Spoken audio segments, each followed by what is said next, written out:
Jack Anderson, consultant design, Portland from interior. Vacation, job, suburbs. When, stop gas, Texaco station.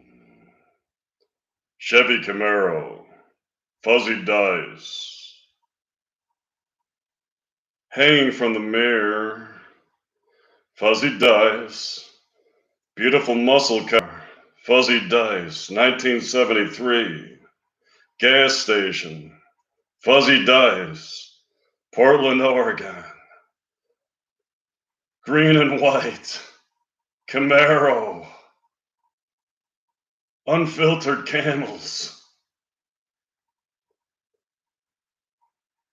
Beef jerky, woman, neighborhood, flabbergasted, fuzzy dice, 1973, Portland, Oregon, vacation, suburbs, job, Portland, Oregon, J.K. Harrison, interior design consultant,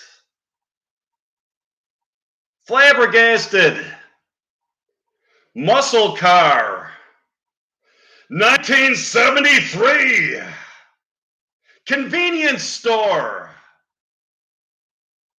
fuzzy dice, vacation, Portland, Oregon, beautiful muscle car, crappy convenience store, shitty gas station, shitty tasting beef jerky, white shag on the seats, fuzzy dice. Jack Harrison, an interior design consultant for Portland, Oregon, was enjoying a vacation day from his job in the suburbs of Portland when he stopped for gas at the Texaco station early in the morning. He stepped out of his green and white Chevy Camaro with white shag in the seats and fuzzy dice hanging from the mirror. A beautiful muscle car from 1973. He walks into the convenience store at the gas station to purchase a pack of unfiltered Camels, a bottle of beer, and beef jerky! Suddenly, there appears a woman from his neighborhood named Darlene Meadows. Wow, Jack? I'm flabbergasted.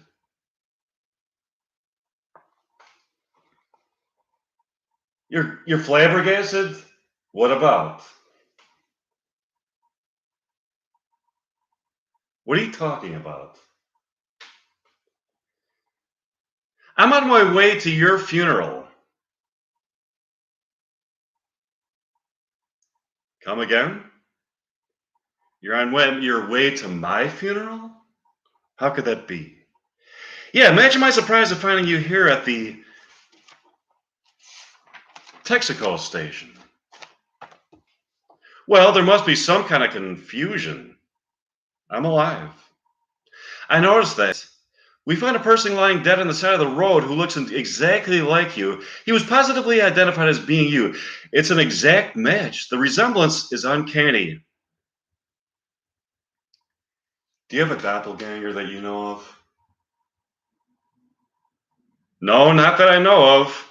Well, the guy who has been positively identified as being you is having his wake all day today and until 9 p.m. this evening at Rutherford Funeral Home in Sunny Creek, Oregon.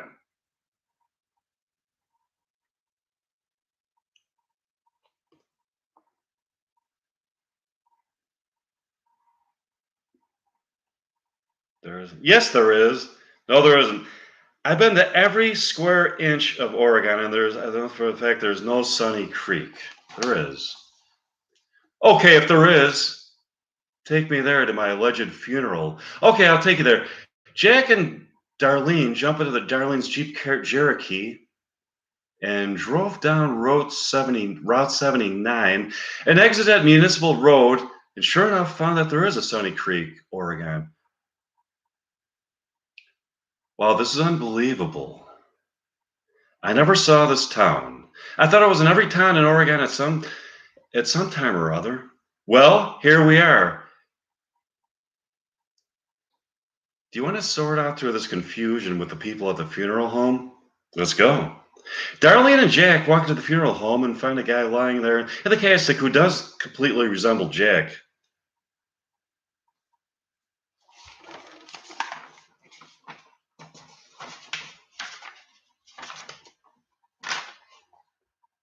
Jack? Still alive? Who's that? Jack looks at Darlene.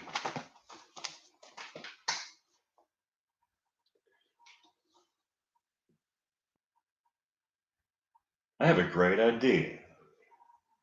Yeah, what is it, Jack? Why don't you just get in the casket? We can clear the room for lunch and not allow anybody in there. I can secretly get in the casket and freak them out by mumbling. That would be a hoot. Let's do it. They clear out the room for lunch, and Jack climbs into the casket. All of his relatives and co-workers are brought back into the room where they have been having conversations about him.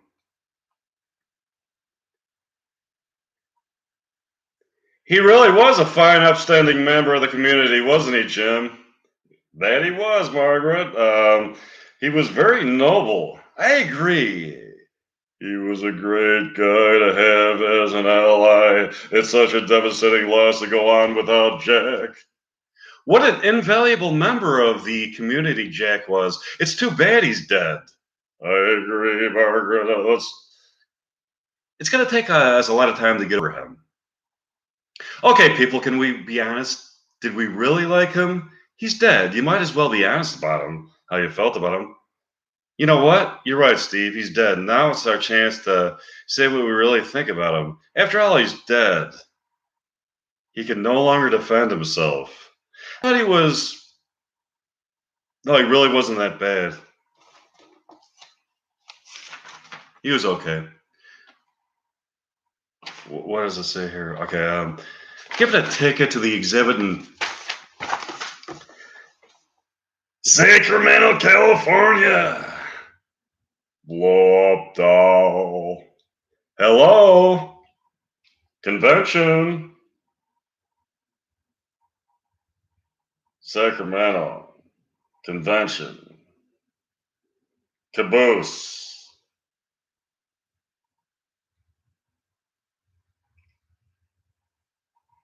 Unable to attend. Convention. Blow up doll. Sacramento. Unable to attend. Blow up doll. Caboose. Sacramento. Unable to attend. Exhibit.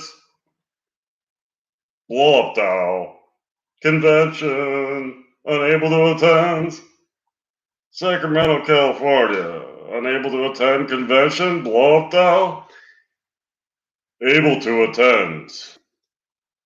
The exhibit in Sacramento, California, where the Blow Up Doll convention was being held. The Blow Up Doll convention? Yeah, this is a convention that is held every year in Sacramento. People from all over the country bring in their favorite blow up dolls that resemble different people.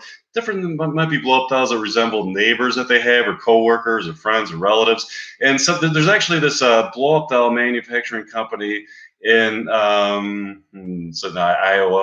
where they can manufacture a blow up doll that looks exactly like anybody you want it to look like.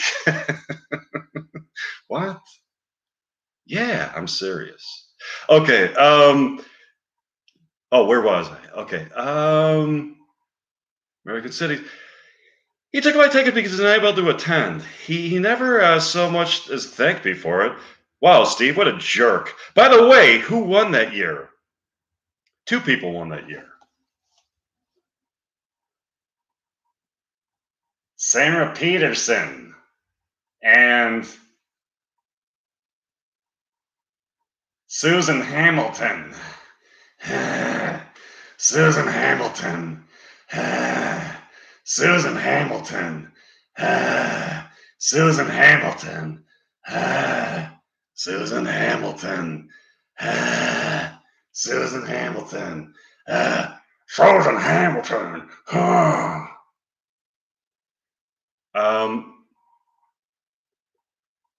How does yeah, Susan Hamilton, what a fine young woman. She's an invaluable member of this community. How did you meet her? Well, I was at the Mensa Club meeting in um, uh, Tulsa, Oklahoma, and Susan Hamilton was the proctor of this meeting. She gave the speech. She's a new inductee to the Mensa Club. She tested her height. She scored a 194 on the IQ test, and I really think it was legitimate because it was audited by the accounting firm of um,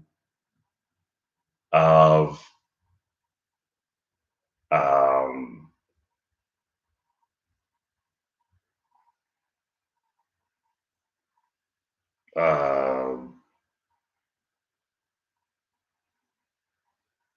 Big Boob Barbara from Santa Barbara, that accounting firm. And I think it was legitimized. I could really vouch for the fact that I think she does have a 194 IQ. And so here we are at the IQ convention. Yeah, IQ convention, and what did I say it was? Yeah, Tulsa, Oklahoma. Uh,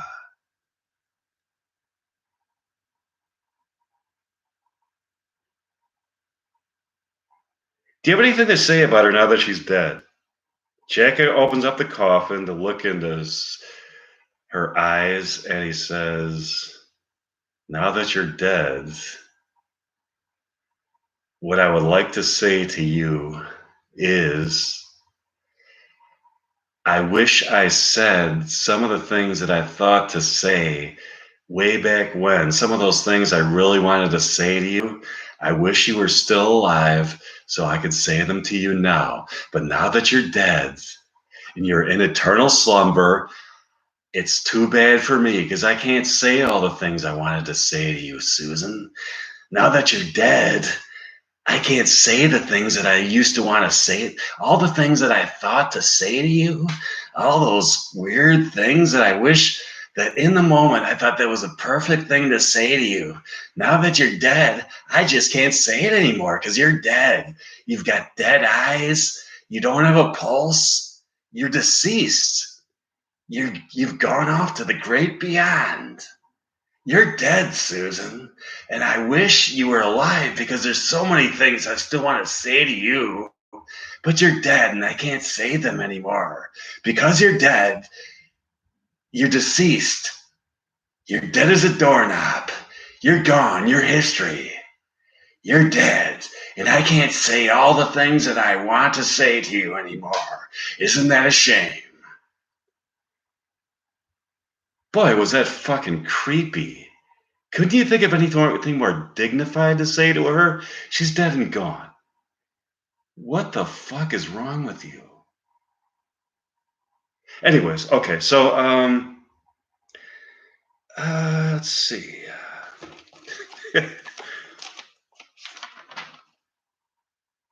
Wait a minute. She is woken up. She's come back to life. Susan Hamilton, you're not really dead. You've come back to life. Now I can say all the things I wanted to say to you. Yeah, what did you want to say to me? I just wanted to say that what I wanted to say to you, Susan, is that the other day I was roaming through the desert. I found a silver chain stolen from a duchess. Hers was a golden rain. Silver gives her power, gives her wisdom, gives her truth. Silver keeps her young in spirit, keeps her in her youth. She speaks in many tongues. Her silver has been stolen, and now she's feeling old. She's looking to steal it back to restore her inner gold. She knows it's worth more than all the money in the banks. She decided for revenge after her heart sank.